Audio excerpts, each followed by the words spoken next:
Very good evening. Let me today start with thanking you all for the tremendous response I have been receiving for this particular platform.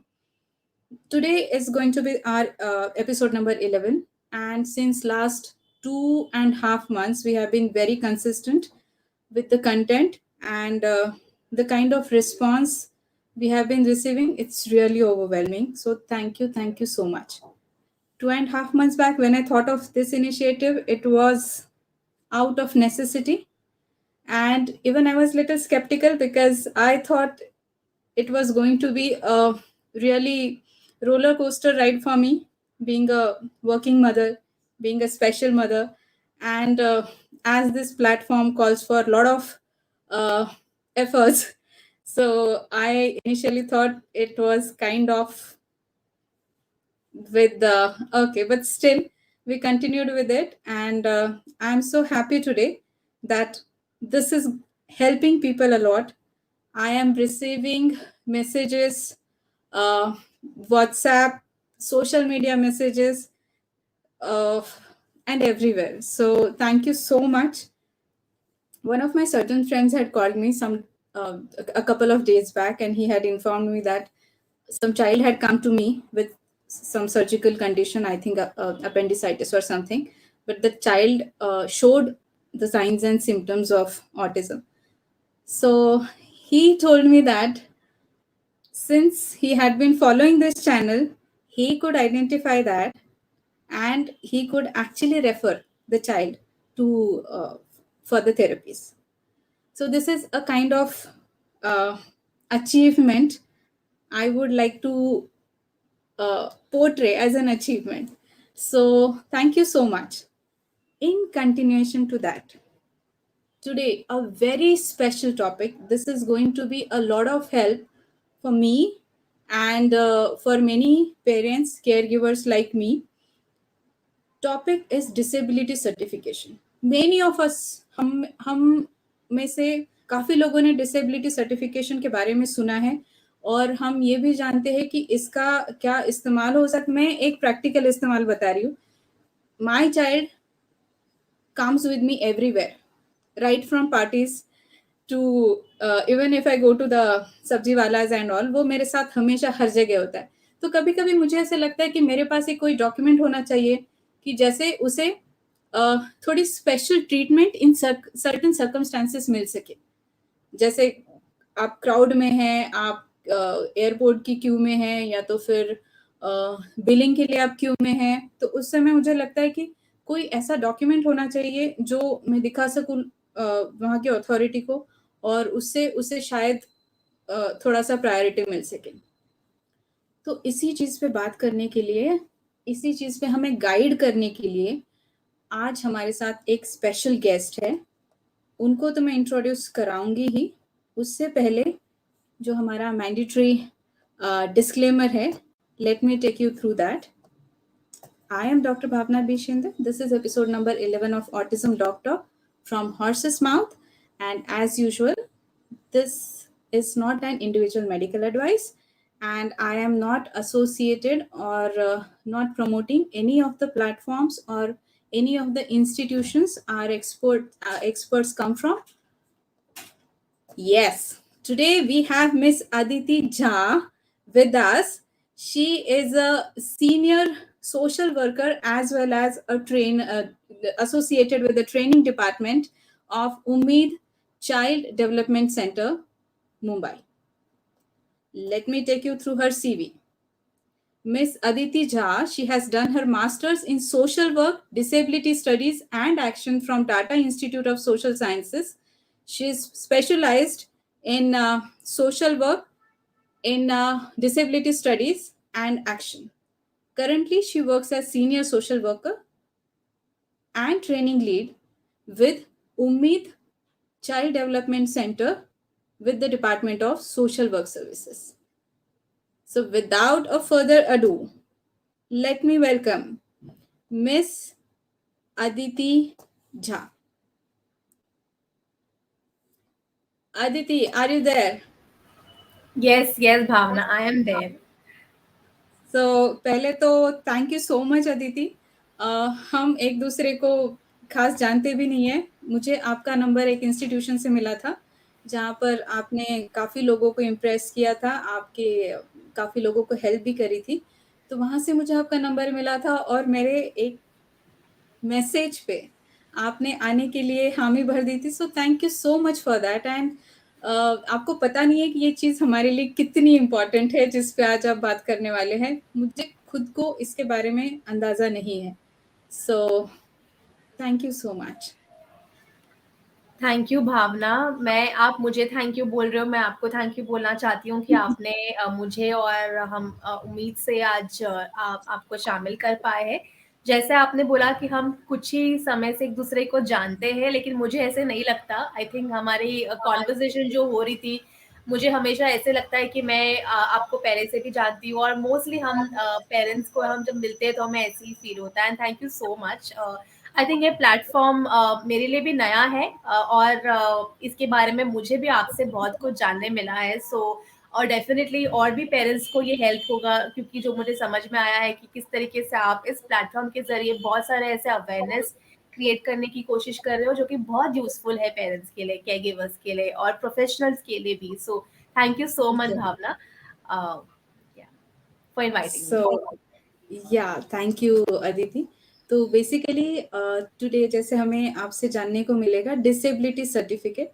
तो मैं एक question से start करना चाहूँगी कि Kaiser my son he is going to be 8 in this October. तो disability certificate का कोई समय सीमा है, मतलब एज रिलेटेड, कि कब से बनाना चाहिए, किस उम्र से बनाना चाहिए? तो इसके बारे में कुछ बता पाएंगे आप? Sure Bhavna. So I think ये बहुत सारे पेरेंट्स ये सवाल पूछते हैं, और आपने भी बहुत वैलिड क्वेश्चन पूछा है कि ये सर्टिफिकेट कब से बनाना चाहिए, क्यों बनाना चाहिए, या कौन सी उम्र से बच्चों की कौन सी एज होनी यस। चाहिए जिससे बनानी चाहिए। मैं थोड़ा कुछ कुछ चीज़ों पे मैं हाईलाइट करना चाहती हूँ कि डिसेबिलिटी सर्टिफिकेट बनाने का एज गवर्नमेंट रूल के हिसाब से ऐसे कोई पर्टिकुलर एज नहीं है। ओके। आप 3 साल की उम्र से भी बना सकते हो। जैसे कि डिसेबिलिटी सर्टिफिकेट अलग अलग डेवलपमेंटल डिसेबिलिटीज के लिए बनाई जाती है, जो सरकार ने 2016 में कुछ 21 प्रकार की डिसेबिलिटीज को आइडेंटिफाई रिकॉग्नाइज किया था। उसमें से हर डिसेबिलिटी या हर डेवलपमेंटल कंडीशंस की अपनी अपनी एक खासियत होती है। हर बच्चे अलग होते हैं, और उनकी अपनी अपनी काबिलियत होती है। कई बार ऐसे होता है, जो मैंने अनुभव किया है, कि पेरेंट्स को काफी टाइम के बाद उनके बच्चों के डायग्नोसिस के बारे में पता चलता है या उन्हें अवेयरनेस होता है। तो जो पेरेंट्स के साथ मैं या उम्मीद में हम काम करते हैं, वो अक्सर 5 साल की उम्र में आते हैं, या तब तक वो रेडी होते हैं कि वो डिसेबिलिटी सर्टिफिकेट बनाना चाहते हैं। बिकॉज ये इजी नहीं है किसी भी पेरेंट्स के लिए। हम शुरुआत में किसी को भी अगर ये बोलते हैं तो इट्स नॉट इजी कि पेरेंट्स अपने आप इसको समझ जाए, प्रोसेस कर ले। तो उनके लिए थोड़ा टाइम जाता है, एक फेज जाता है कि वो इस बात को समझ सके। तो ऐसा कोई पर्टिकुलर, अगर आप मुझे पूछते हो कि टाइमलाइन है, तो ऐसा कोई टाइमलाइन नहीं है। हमने उम्मीद में बहुत से बच्चों के जो सर्टिफिकेट है वो 3 साल की उम्र से भी बनाए हैं। कुछ कुछ जगहों पे, कुछ कुछ गवर्नमेंट हॉस्पिटल्स में एज क्राइटेरिया होती है, पर अगेन वो डिफरेंट, वो निर्भर करती है कि वो हॉस्पिटल कब से असेसमेंट करना शुरू करते हैं। मोस्टली अगर आप मुझे पूछो तो मैं 3 साल की उम्र से या 5 साल की उम्र, जो उम्र है, आप तब से सर्टिफिकेट बना सकते हो। अगर एज अ पेरेंट आप श्योर हो आपके बच्चे के डायग्नोसिस के बारे में, आपको उसके बारे में जानकारी है, तो बेशक आप 3 साल की उम्र से या 5 साल की उम्र से बना सकते so Aditi, that leads me to ask a question. जैसे आपने कहा कि everyone, we all know that many parents they find it difficult to accept, and that's very natural. तो जैसे ऑटिज्म, न्यूरो डेवलपमेंटल डिसऑर्डर, उसके अराउंड एक स्टिग्मा है। तो डिसेबिलिटी सर्टिफिकेट ओवरऑल, हैं। इसके अराउंड स्टिग्मा है? क्या स्टिग्मा ऑफ है, कोर्स। मतलब जैसे एक रेगुलर टर्म में कहना चाहूँ तो डिसेबिलिटी सर्टिफिकेट बनाना है, मतलब क्या वो कोई parents, they might not take it positively? आसानी से वो इस बात को एक्सेप्ट कर रहे थे या बना लेते। दैट्स ऑल्सो, ये एक और बहुत वैलिड सवाल है भावना, क्योंकि हमेशा पेरेंट्स, जब हम पेरेंट्स को डिसेबिलिटी सर्टिफिकेट के बारे में बात करते हैं, ईजिली वो इस बात को प्रोसेस नहीं कर पाते। अगर आप स्टिग्मा का जो शब्द अगर हम उपयोग करते हैं, डेफिनेटली पेरेंट्स ये सोचते हैं या मानते हैं, और ये सोचना या मानने में उनका एक कारण है उसके पीछे कि कहीं ये सर्टिफिकेट बनाने से मेरे बच्चे को लेबल तो नहीं लग जाएगा या वो लेबलिंग तो नहीं आ जाएगी। तो वो एक कारण है जिस वजह से वो थोड़ा सा झिझकते हैं, वो आसानी से सर्टिफिकेट बनाने के लिए हाँ नहीं बोलते। बट एक सबसे इम्पोर्टेंट चीज मैं कहना चाहूंगी कि एज अ प्रोफेशनल या सोशल वर्कर हम पेरेंट्स को इस बारे में फोर्स नहीं करते हैं। हम उन्हें वो समय देते हैं कि वो इस चीज को प्रोसेस कर सके, पहले खुद इसके बारे में खुद एक्सेप्ट कर सकते हैं, या जब उनको लगता है कि ये टाइम है कि अब हमें बनाना चाहिए, तब वो हमें रीच आउट करते हैं। एज अ प्रोफेशनल ये हमारा फर्ज है कि हम उन्हें बता सके कि सर्टिफिकेट करके भी कुछ है जिससे कई तरह के बेनिफिट्स मिल सकते हैं। लेकिन वी ऑल्सो टेल देम कि इट्स ओके, ये ओके है कि अगर आप इसे बनाने में थोड़ा समय लें, क्योंकि उनके लिए ये सर्टिफिकेट बनाना आसान नहीं है। जो चीज़ें वो शायद कई बार शेयर नहीं करते बहुत सी प्लेटफॉर्म में, अब उससे उनको सर्टिफिकेट मिल जाएगा, उसका लेबलिंग हो जाएगा या नाम रखा जाएगा, तो उस बारे में थोड़ी सी झिझक हर पेरेंट को होती है, डेफिनेटली You are होती है। yeah, absolutely right. So definitely as a social worker आप उस पे काम भी करती है, जो पेरेंट्स के ये जो एक्सेप्टेंस का थोड़ा इशू आ जाता है, आप उस पे काम भी करते हो. I'll come to that and I'll also I'm also going to ask you about the benefits. But before that मैं अपनी चीज बताती हूँ. डिसेबिलिटी सर्टिफिकेट्स के बारे में मैंने सुना था कि आप करा सकते हो और उसके सर्टेन बेनिफिट्स भी है, बट सिर्फ और सिर्फ इस चीज की वजह से कि मुझे एट द सेम टाइम ये भी बताया गया था कि डिसेबिलिटी सर्टिफिकेट बनाना मतलब it's an extremely time consuming process. मैंने आज तक नहीं बनवाया है. इज गोइंग टू बी 8 और उसकी डायग्नोसिस को ऑलमोस्ट 5 साल पूरे होने को आए हैं और मैंने अभी तक नहीं बनवाया, सिर्फ और सिर्फ इसीलिए कि वो टाइम और जो सब सुना है, ऑब्वियसली आप उस पर रोशनी डालने वाली ही है. So with that let me first ask you, ये जो डिसेबिलिटी सर्टिफिकेट्स होते हैं तो उसमें ऑटिज्म इंक्लूडेड है, नंबर 1. नंबर 2 कि डिसेबिलिटी सर्टिफिकेट्स के बेनिफिट्स क्या है, क्यों बनवाना चाहिए?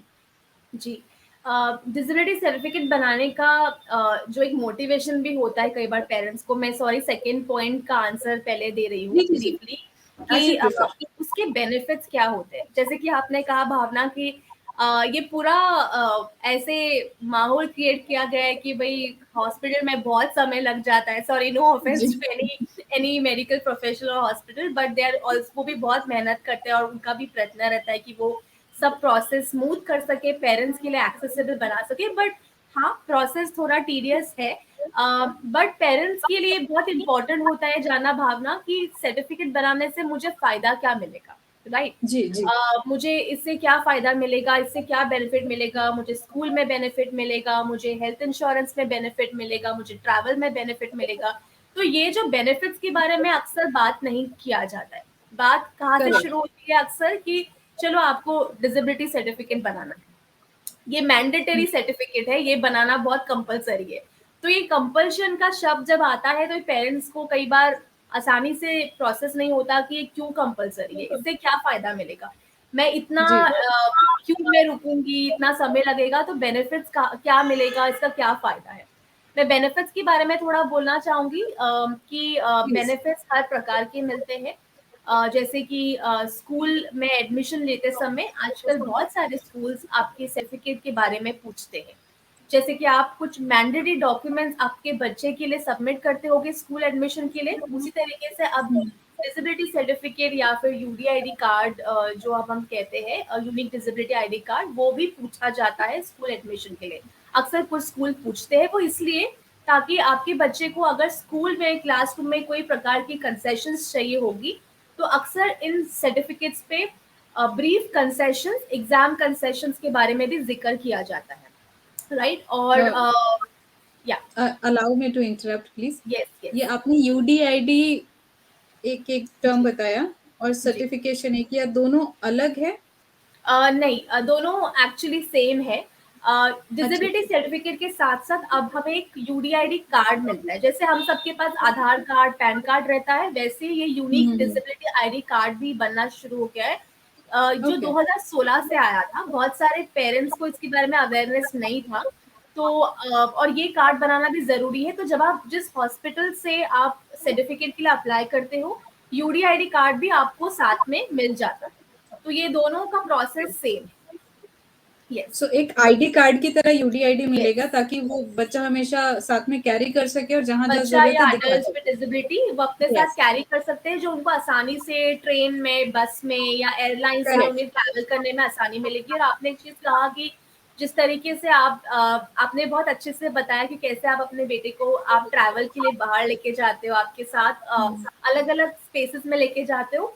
वहां पे आप कभी कभी सोचते हो कि अगर ट्रैवल के दौरान आपको ऐसे कोई प्रूफ दिखाना पड़े जिससे उसे प्रायोरिटी चेक इन मिले या उसे सपोर्ट मिले, तो उसके लिए भी बहुत बहुत बेनिफिशियल होता है। मोस्ट ऑफ द पेरेंट्स को बेनिफिशियल हुआ है। और हम कोशिश करते हैं कि पेरेंट्स के लिए प्रोसेस इजी हो, सर्टिफिकेट बनाने का प्रोसेस भी इजी हो, और बेनिफिट्स को अवेल करने का प्रोसेस भी पेरेंट्स के लिए इजी बनना बहुत जरूरी है। Wonderful wonderful. और आपका पहला प्रश्न था भावना कि ऑटिज्म इंक्लूडेड है कि नहीं, तो मैं बताना चाहूंगी कि आपने कंडीशंस बताए थे जी। So as per the 21 types of disabilities, जो Rights of Persons with Disability Act है, जिसको हम RPWD Act भी बोलते हैं, 2016। तो RPWD Act 2016 के अकॉर्डिंग जितने भी 21 टाइप्स ऑफ डिसेबिलिटीज रिकॉग्नाइज किए गए, उसमें ऑटिज्म भी मौजूद है।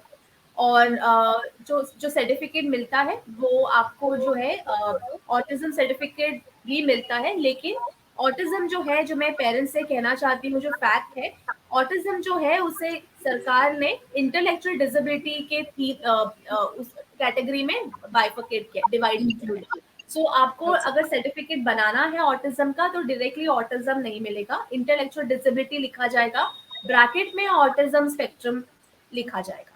पर अभी सरकार की ये प्रयत्न है कि जितने गवर्नमेंट हॉस्पिटल्स है, अब सिर्फ ऑटिज्म सर्टिफिकेट बना के भी दे सकते हैं और इंटेलेक्चुअल डिसेबिलिटी लिखने का जरूरत नहीं है। पर ये कोशिश चालू है, और इसके बारे में जो गवर्नमेंट हॉस्पिटल्स है, जो हमारे डिसेबिलिटी जो कमिश्नर है, जो लॉज या पॉलिसीज पे काम करते हैं, वो इस चीज में बदलाव लाने की पूरी कोशिश कर रहे हैं। Okay, thank you so much and my apology. आप बेनिफिट्स के बारे में बात कर रही थी और मैंने आपको सडनली No, बीच में इंटरप्ट absolutely किया। fine. That's so absolutely you were talking about educational benefits in educational institutes. या सो बेनिफिट्स ऐसे है भावना कि जैसे मैंने कहा कि डिसेबिलिटी सर्टिफिकेट ये आपका एक टूल जैसा काम करता है। आपने बना लिया है और आपको जिस जिस जगह पे इसको इसको यूटिलाइज करना है, इसका बेनिफिट्स लेना है, आप आसानी से ले सकते हो। कई बार ऐसे होता है कि हमने ये एक्सपीरियंस किया है कि अगर पेरेंट्स स्कूल एडमिशन के लिए जाते हैं या ट्रैवल के लिए जाते हैं, तो उनको कंसेशन के लिए बोला जाता है, और उनके पास अगर ये प्रूफ नहीं होता दिखाने के लिए, तो लास्ट मिनट उन्हें बहुत घाई गड़बड़ में हॉस्पिटल में जाके सर्टिफिकेट बनाना पड़ता है। वो उनके लिए भी स्ट्रेसफुल रहता है। इसलिए हम ये कोशिश करते हैं कि हम पेरेंट्स को डिसेबिलिटी सर्टिफिकेट बनाने के बारे में पहले से बताएं। हम उनको बेनिफिट्स के बारे में बताते हैं, जो कि मैंने आपको कहा था कि स्कूल एडमिशन के समय ही बेनिफिट्स मिलते हैं। एग्जाम कंसेशन में बेनिफिट ले सकते हैं कि बच्चे को रीडर चाहिए, राइट। एग्जाम कंसेशन मतलब एग्जाम कंसेशन यानी कि जब आपका बच्चा स्कूल में जाता है, तो मोस्टली एग्जाम कंसेशन जो होते हैं वो बोर्ड लेवल पे होते हैं। लेकिन अभी क्योंकि जैसे कि द लेवल ऑफ अवेयरनेस बढ़ रहा है स्कूल्स में भी, of inclusive education, main stream education भी इंक्लूसिव होना चाहिए, तो ये सर्टिफिकेट के माध्यम से आपके बच्चे को करंट स्कूल में जो स्कूल के एग्जाम्स होते हैं उसमें भी उनको मदद मिलती है, सपोर्ट मिलता है, जैसे कि एक्स्ट्रा टाइम मिलता है। मैं आपको जेनेरिक एग्जाम कंसेशंस बता रही हूँ, लेकिन हर बच्चे के लिए स्पेसिफिक कंसेशंस भी मॉडिफाई या रिकमेंडेड दिए जाते हैं। तो जेनेरिक वुड बी जो हमारे स्टेट बोर्ड में आईसीएसई, सीबीएसई बोर्ड और एचएससी बोर्ड के लिए भी, एंड मैं सारे बोर्ड्स के बारे में जेनेरिक बता रही हूँ, ऐसा नहीं कि सिर्फ स्टेट बोर्ड का बोल रही हूँ, बट पैन इंडिया के बोर्ड के लिए भी, कि एक्स्ट्रा टाइम इज कॉमन। तो एक्स्ट्रा टाइम आपको कॉमन मिलता है। दूसरा आपको मिलता है, अगर किसी भी बच्चे को रीडर या राइटर की जरूरत है तो वो मिलता है। ओके। तीसरा, अगर किसी भी तरह का एकोमोडेशन, अगर बच्चे को फिजिकल डिसेबिलिटी है तो उसको अगर कोई भी मॉडिफाइड कोई भी सपोर्ट चाहिए, व्हील चेयर का, रैम्प का स्कूल में, तो वो सब मिलता है।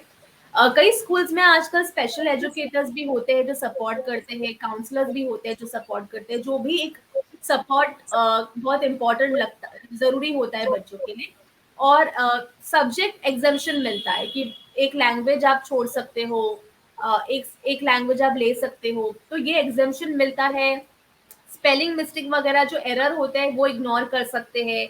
लोअर लेवल मैथ्स मिलता है। सो दीज आर ये जेनेरिक कंसेशंस है एग्जाम्स में मिलने वाले। पर आपके बच्चे के स्ट्रेंथ के हिसाब से, उसकी करंट कैपेसिटी के हिसाब से वो कंसेशंस आपको मॉडिफाई भी किए जाते हैं। पर ये कंसेशंस कौन रेकमेंड करता है? तो जो गवर्नमेंट हॉस्पिटल्स, जो हमें जो टेस्टिंग टीम होती है, वो अक्सर बच्चों के सर्टिफिकेट में ये कंसेशंस लिख के देते हैं। मैं एक और चीज रिकमेंड। बोलना चाहूंगी कि अगर कोई सर्टिफिकेट में नहीं लिखा है एग्जाम कंसेशंस, तो पेरेंट्स से मैं रिक्वेस्ट करूंगी कि आप हॉस्पिटल्स को पूछिए कि कंसेशंस एग्जाम के क्या मिलने चाहिए, वो लिख के दे, ताकि स्कूल को आसानी होगा बच्चे को उस तरीके से सपोर्ट करने के। सो हॉस्पिटल जो सर्टिफिकेट बना रहा है, जी जी। तो यस। उनसे ये बहुत इंपॉर्टेंट चीजें बताई है आपने और वेरी प्रैक्टिकल। अदिति, मुझे इसमें से, मतलब आई एम अशेम्ड टू से दिस, मुझे इसमें से कुछ नहीं पता था कि मतलब एग्जाम कंसेशंस भी मिल सकते हैं। आपने लैंग्वेज की बात करी, आपने लो लेवल मैथ्स की बात की, स्पेलिंग मिस्टेक्स की बात की। Oh my God, so I did not know anything about this. No worries so Bhavna, I think आप you will be the one, maybe आप एज अ पेरेंट आप इसके बारे में आप दूसरे पेरेंट्स से और बात कर सकते हैं, and I think it's okay. Definitely, definitely, definitely. तो ये या। एक एजुकेशन में आपने बेनिफिट्स बताया। तो एज यू अंडरस्टैंड, जो पेरेंट्स है स्पेशल बच्चों के, हमारे एक्सपेंसेस बहुत ज़्यादा होते हैं। जी जी। जी, सो बच्चे की थेरेपीज़ मान लीजिए, जो भी उसकी स्पेशल नीड्स होती है, उससे रिलेटेड, तो इन एक्सपेंसेस को, आई I मीन mean, अगर फिनांस की दृष्टि से बात किया जाए, हम्म। तो इस सर्टिफिकेशन से कोई फ़ायदा हो सकता है, for an example income tax में और यस यस। ये बहुत अच्छा, वैलिड क्वेश्चन है भावना। आई नो मैंने एजुकेशन के बारे में बताया, बट जैसे आपने कहा कि थेरेपी कॉस्ट वगैरह जो होते हैं, पेरेंट्स सब करना चाहते हैं। पेरेंट्स जी, को ऐसे कोई ग्लिच नहीं होता, वो हर चीज अपने बच्चों के लिए करना चाहते हैं। सो थेरेपी तो और मोस्ट कॉमन बेस्टेस्ट करना प्रायोरिटी है। चाहते हैं। एग्जैक्टली। सो वो तो प्रायोरिटी है पेरेंट्स के लिए कि वो थेरेपिस्ट से जुड़े रहना चाहते हैं, और अलग अलग प्रकार के जो भी इंटरवेंशन होते हैं अपने बच्चों के लिए वो लेते हैं। जी, मैं एक और चीज में हाईलाइट करना चाहती हूँ कि फॉर चिल्ड्रन विद डिसेबिलिटी, जो हमारे जनरल हेल्थ इंश्योरेंस कंपनीज होती है, जैसे कि जो कि शायद मैं या आप ले रहे हैं, वन सेकंड भावना, जी, जी, जो आप फॉर एग्जांपल अगर हम सब कोई जनरल इंश्योरेंस लेते हैं, तो वो सारी general insurance company disabilities cover नहीं करती है। सो ये एक यस, चैलेंज है, ये एक कंसर्न है, ड्रॉबैक आप बोल सकते हो। इसलिए पेरेंट्स जिनके बच्चों को डेवलपमेंटल डिसेबिलिटीज है, मोस्टली चिल्ड्रन विद डिसेबिलिटी जिनको ऑटिज्म है, जिनको सेरेब्रल पॉलिसी है, फिजिकल डिसेबिलिटी, या जिनको इंटेलेक्चुअल डिसेबिलिटी है, जिसमें डाउन सिंड्रोम आ जाता है इंटेलेक्चुअल डिसेबिलिटी में, या मल्टीपल डिसेबिलिटी है, बच्चे को ऑटिज्म भी है और हियरिंग इम्पेयरमेंट भी है, या कोई और फिजिकल डिसेबिलिटी है। तो ये 4 प्रकार की डिसेबिलिटीज, बच्चे जिन्हें जिन्हें ये डिसेबिलिटीज है, उन्हें निरामय हेल्थ इंश्योरेंस करके एक योजना है, वो ले सकते हैं। सो निरामय हेल्थ इंश्योरेंस जो स्कीम है, वो हमारा जो नेशनल ट्रस्ट एक्ट है, एक एक्ट है जो पेरेंट्स ने ही शुरू किया। जैसे आप सब पेरेंट्स कितना एडवोकेट करते हो अपने बच्चों के राइट्स के लिए या उनके हक के जी, लिए, जी, वैसे ही नेशनल ट्रस्ट एक्ट जो है, ये एक पेरेंट्स ग्रुप ने ही शुरू किया था। और ये एक्ट के अंदर बहुत सारे ऐसे स्कीम्स हैं जो एक पेरेंट यानी कि केयर गिवर और बच्चे ले सकते हैं। उसमें से ये निरामय हेल्थ इंश्योरेंस स्कीम है, जो ये सारे थेरेपी कॉस्टिंग, कोई भी general testing, blood test, pathological test, dentist के पास जाना होता है, या थेरेपी सेंटर में ट्रैवल करना होता है आपको घर से थेरेपी सेंटर तक, वो जी, सारे कॉस्ट को कवर करता है। तो ये रियम्बर्समेंट पॉलिसी है। जैसे हमारे पास कैसे होता है कि अगर हमें हॉस्पिटलाइजेशन करना है, पहले हम पे करते हैं फिर क्लेम करते हैं। तो जी। सरल भाषा में बोलना चाहूंगी कि निरामय हेल्थ इंश्योरेंस भी एक क्लेम पॉलिसी है। पहले पेरेंट्स को पे करना पड़ता है, उन्हें बिल दिखाना पड़ता है। और कुछ सेंटर्स हैं मुंबई में और इंडिया में, लाइक महाराष्ट्र में और महाराष्ट्र के बाहर, जो निरामय हेल्थ इंश्योरेंस कार्ड पेरेंट्स के लिए बनाते हैं। तो इवन निरामय हेल्थ इंश्योरेंस कार्ड बनाने के लिए आपके पास डिसेबिलिटी सर्टिफिकेट होना बहुत जरूरी है। I see. So once you make this, and why didn't I know this? मुझे नहीं पता था। Okay. About निरामय, तो अगर आप डिसेबिलिटी सर्टिफिकेट बनाते हैं तो उससे आप निरामय के लिए भी या जो भी हेल्थ इंश्योरेंसेस है जो कवर करते हैं उसके लिए भी अप्लाई कर सकते हैं। जी जी। So that's an eye opener for me. I did not know any of the things. और एक और चीज, सॉरी टू इंटरप्ट भावना, ये 1 लाख की पॉलिसी है, तो ये पॉलिसी जो है 1 लाख रुपए कवर करती है। डेफिनेटली उसमें बहुत सारे अलग हर अलग साल, कैटेगरीज है। सॉरी, हर साल, एवरी ईयर? हर साल, yes. Oh my God. Okay. Acha. So, Aditi, thanks for this.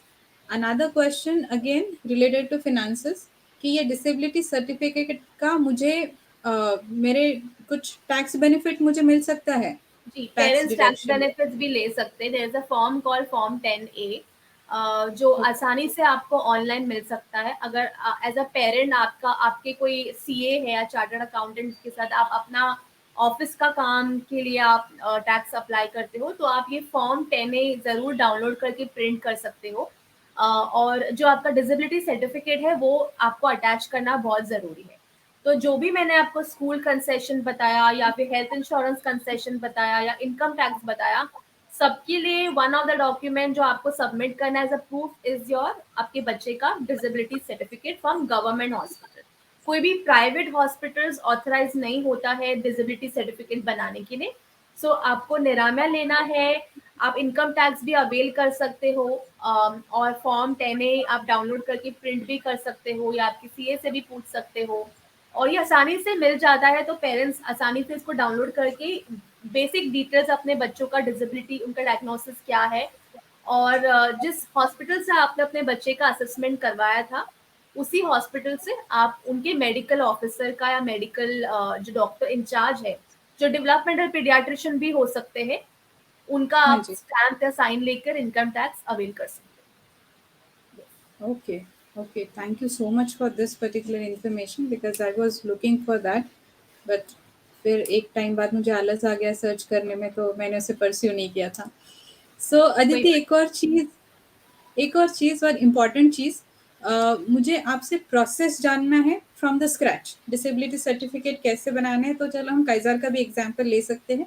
और एट द सेम टाइम मैं आपसे रिक्वेस्ट करूँगी कि इंडिया में मतलब जैसे अगर पैन इंडिया हमें बात करनी है तो जी पैन इंडिया में भी हम ये भी इस बात का ध्यान रख सकते हैं कि जो हमारी ऑडियंस है वो पैन इंडिया से है, तो उनको भी पता चले ना सिर्फ मुंबई बट अदरवाइज टू कि कैसे बनाना है फ्रॉम द स्क्रैच. जी, एब्सोल्युटली। ओके, सो मैं डेफिनेटली पैन इंडिया के बेस पे बताऊंगी, क्योंकि आई एम श्योर कि आपके जो पेरेंट्स हैं वो अलग अलग शहरों से होंगे और उनके लिए जी. जानना भी जरूरी है कि हर शहर में गवर्नमेंट ने disability certificate centres government hospitals को अलॉट किया है, जो रिकॉग्नाइज्ड है और जो ऑथराइज्ड है कि वो डिसेबिलिटी सर्टिफिकेट बना सकते हैं, वो पेरेंट्स को सपोर्ट कर सकते हैं। प्रोसेस ये होगा भावना, जैसे अभी मैंने कुछ समय पहले यूडीआईडी कार्ड के बारे में मेंशन किया था। हाँ जी. जी. यूडीआईडी कार्ड आप कंपलसरी है, तो डिसेबिलिटी सर्टिफिकेट के साथ साथ आपको यूडीआईडी कार्ड भी अप्लाई करना है। यूडीआईडी कार्ड या डिसेबिलिटी सर्टिफिकेट अप्लाई करने के लिए आपको अभी ऑनलाइन रजिस्ट्रेशन करना पड़ेगा। ऑनलाइन रजिस्ट्रेशन कैसे कर सकते हैं, और ये पैन इंडिया प्रोसेस है, सिर्फ ऐसा नहीं कि मुंबई के जी. पेरेंट्स के लिए है। ये पैन इंडिया है, जहाँ पे एक वेबसाइट है जिसका नाम है www.swavalamban.gov.in। मैं फिर से रिपीट करूंगी, www.swavalamban.gov.in। ये ओके. रिसोर्सेज मैं आपके साथ शेयर भी कर सकती हूँ, जो आप डिस्क्रिप्शन में पेरेंट्स के लिए ऐड कर सकते हो। ये जी, वेबसाइट डेफिनेटली. हमारे लिए बहुत जरूरी है बिकॉज ये ministry of social work and justice के तरफ से दिल्ली मिनिस्ट्री ने बनाया है। और आपको डिसेबिलिटी सर्टिफिकेट, मान लीजिए अगर आपको आपके बेटे के लिए सर्टिफिकेट बनाना है अभी से स्टार्टिंग से, पहले आपको उसका नाम ऑनलाइन रजिस्टर करना पड़ेगा। कुछ 4 पेज का ये फॉर्म है, मतलब ऑनलाइन है, बहुत ज्यादा डिफिकल्ट नहीं है भरना। उस फॉर्म में आपके बेटे का पर्सनल डिटेल्स पूछा जाता है, जी। पेरेंट्स का डिटेल पूछा जाता है, आपका बच्चा स्कूल जाता है या फिर वो सेल्फ एम्प्लॉयड है, अगर यंग अडल्ट कोई फॉर्म भर रहा है। ये फॉर्म पेरेंट भी भर सकते हैं, आप अपने बच्चे के बिहाफ पे भर सकते हो। सबसे इम्पोर्टेंट है कि जब आप यूडीआईडी कार्ड, डिसेबिलिटी सर्टिफिकेट के लिए अप्लाई करते हो, डॉक्यूमेंट्स आपके कौन कौन से होने चाहिए? आपके पास आधार कार्ड होना चाहिए जहाँ पे आप अभी रहते हमारे हो, या बच्चे का? बच्चे का आधार कार्ड, यस, बच्चे का अच्छा। आधार कार्ड कंपलसरी है, वो भी लॉन्ग कॉपी। अभी मेरे पास कॉपी नहीं है दिखाने के लिए, लेकिन लॉन्ग कॉपी, अक्सर पेरेंट्स उसको कट करके छोटा कॉपी हाँ, अपने हाँ, वॉलेट वगैरह में रखते हैं, तो वो वाला नहीं, जी। लेकिन लॉन्ग कॉपी वो आपको अपलोड करना पड़ता है। और उसके साथ साथ बच्चे का पासपोर्ट साइज फोटो होना चाहिए, जो वो भी आपको ऑनलाइन अपलोड करना पड़ता है। और तीसरा, अगर आपका बच्चा छोटा है, सिग्नेचर नहीं कर सकता है, तो एक छोटे से पेपर में उसका अंगूठे का छापा, थंब इम्प्रेशन ले सकते हो, लेफ्ट और राइट हैंड का, ऐसे करके आप लेके उसका नाम और सिग्नेचर, उसका नाम लिख सकते हो। अगर वो साइन कर सकता है तो कोई प्रॉब्लम नहीं है, आप साइन करके उसका नाम लिख सकते हो, पर वो सफेद कागज में छोटा सा पीस ऑफ पेपर में होगा तो चलेगा। ये 3 डॉक्यूमेंट है जो आपको ऑनलाइन अपलोड करने हैं।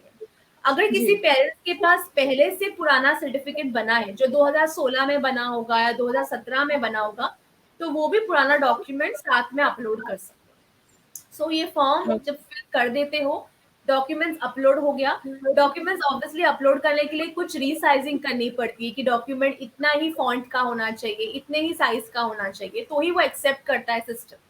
तो जब वो हो ओके। जाता है, आप अपलोड करते हो और उसके बाद सबमिट करते हो। सबमिट करने के बाद आपका फोन नंबर जो आपने दिया है वेबसाइट पे, वो फोन नंबर पे आपको एक एनरोलमेंट नंबर आता है जो 20 डिजिट का होता है। तो ये एनरोलमेंट नंबर आपके लिए बहुत इंपॉर्टेंट है, क्योंकि ये आपको आगे ट्रैक करने में आसानी होगा कि आपका सर्टिफिकेट बना है कि नहीं बना है, आपका यूडीआईडी कार्ड बना है कि नहीं बना है। आप सब कुछ अभी ऑनलाइन ट्रैक कर सकते हो, कुछ मुश्किल नहीं होगी। जब आपने फॉर्म फिलअप कर दिया, ये फॉर्म आपको एक ही साथ भरना है, इसका ऐसा नहीं कि आपने एक एक डिटेल्स भरा फिर आप थोड़ा ब्रेक के लिए चले गए, ऐसा नहीं, आपको एक ही साथ बैठ के फॉर्म को फिल करना है। ये फॉर्म फिलअप करने के बाद जब आप सबमिट बटन क्लिक करते हो, आपको एनरोलमेंट नंबर आपके दिए गए फोन नंबर पे आ जाएगा, ठीक है। जी। उसके बाद उसी ऑनलाइन पोर्टल में आपको लिस्ट ऑफ गवर्नमेंट हॉस्पिटल्स आएगी। अब वो लिस्ट ऑफ गवर्नमेंट हॉस्पिटल कैसे आएगी, क्योंकि आपने आधार कार्ड जो अपना अपना अपलोड किया था, राइट, तो आप जिस डिस्ट्रिक्ट से है, आप जिस स्टेट से है, जहां से भी है, वहां का जो आसपास का गवर्नमेंट हॉस्पिटल के नाम हो गए, वो सब कैप्चर हो जाएगा। और आप जब उसको सबमिट करोगे तो आपको एक रिसीट आएगी, उसमें आपके घर के नजदीकी गवर्नमेंट हॉस्पिटल्स का नाम होगा। कुछ 3-4 हॉस्पिटल्स के नाम हो सकते हैं, आपको चूज एक ही करना है। केवल एक ही ओके। सेलेक्ट करिए जो आपके घर के नजदीक होगा, और फिर आप 15 दिनों के बाद आपके बच्चे को लेके वहां पे हॉस्पिटल में जाइए। जो फॉर्म आपने भरा है उसकी प्रिंटेड कॉपी साथ में लेके जाइए, और आप हॉस्पिटल में बताइए कि मुझे इसका सर्टिफिकेट बताना है। और अलग अलग हॉस्पिटल्स में अलग अलग दिन होते हैं कि बुधवार को आइए, वेडनेसडे, जैसे मुंबई महाराष्ट्र या महाराष्ट्र में बुधवार को अक्सर दिन होता है, वेडनेसडे का दिन होता है जहाँ पे सर्टिफिकेट बनता है। सुबह 9 बजे से आप बच्चे को लेके जाना पड़ता है।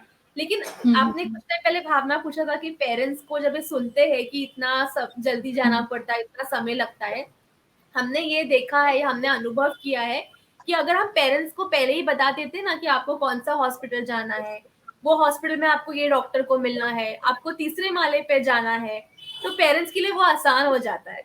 और वो करेक्ट। एक्चुअली हम सब पहले से हॉस्पिटल में विजिट करते हैं या हम डॉक्टर्स को पहले से मिल के रखते हैं, तो उनके लिए, पेरेंट्स के लिए बहुत आसान हो जाता है कि अच्छा, मुझे ये समय में जाना है, मुझे तीसरे माले में डॉक्टर को मिलना है, और ये पूरा प्रोसेस है। तो ओवरऑल ये प्रोसेस है। आई नो आप ये भी सोच रहे होगे कि ये ऑनलाइन पोर्टल दिखता कैसा है या क्या है। मे बी हम अगले बार एक इसके बारे में डेमो सेशन भी कर सकते हैं लाइव पेरेंट्स के लिए।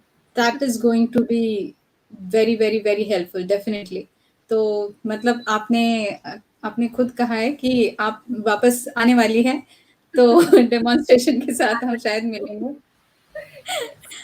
तो अदिति, मुझे एक और चीज़ पूछनी है। जैसे आपने कहा था कि जो रिसिट-विसिट मिलेगा आपको 3-4 में से 1 को क्लिक करना है हॉस्पिटल्स में से, तो उनकी तरफ से अपॉइंटमेंट आएगा या हमें आपको जाके पता हॉस्पिटल करना? जाना पड़ेगा। 15 आफ्टर फिलिंग आपका फॉर्म भरने के 15 दिन के बाद आपको आपके बच्चे को वो रिसीट लेके हॉस्पिटल जाना है, उसी हॉस्पिटल में जहाँ पे नाम दिया है, ठीक है? और वहाँ पे जी। आपको बोलना है कि मुझे आपके अपने बच्चे का डिसेबिलिटी सर्टिफिकेट बनाना है। वो आपको टोकन नंबर, अपॉइंटमेंट नंबर देगी, फिर नेक्स्ट टाइम आपको फिर से जाना पड़ेगा।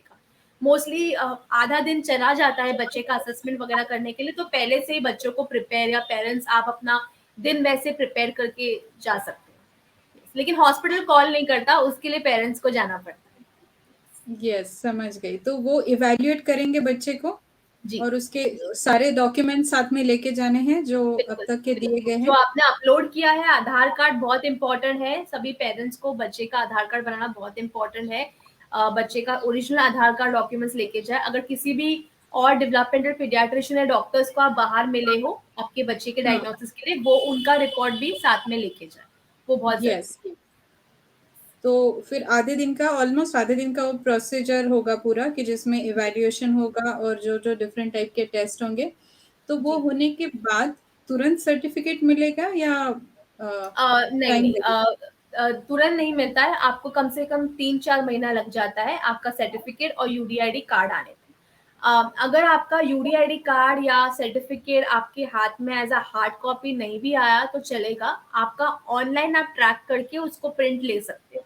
तो आप 4 महीने के बाद उसी वेबसाइट जो मैंने कहा था, www.swavalambhan.gov.in, वहां हुँ, जाके वो एनरोलमेंट नंबर और आपके बेटे का डेट ऑफ बर्थ ऐड करके ट्रैक कर सकते हो कि आपका सर्टिफिकेट कौन से प्रोसेस पे है, बना है कि अच्छा, नहीं बना है।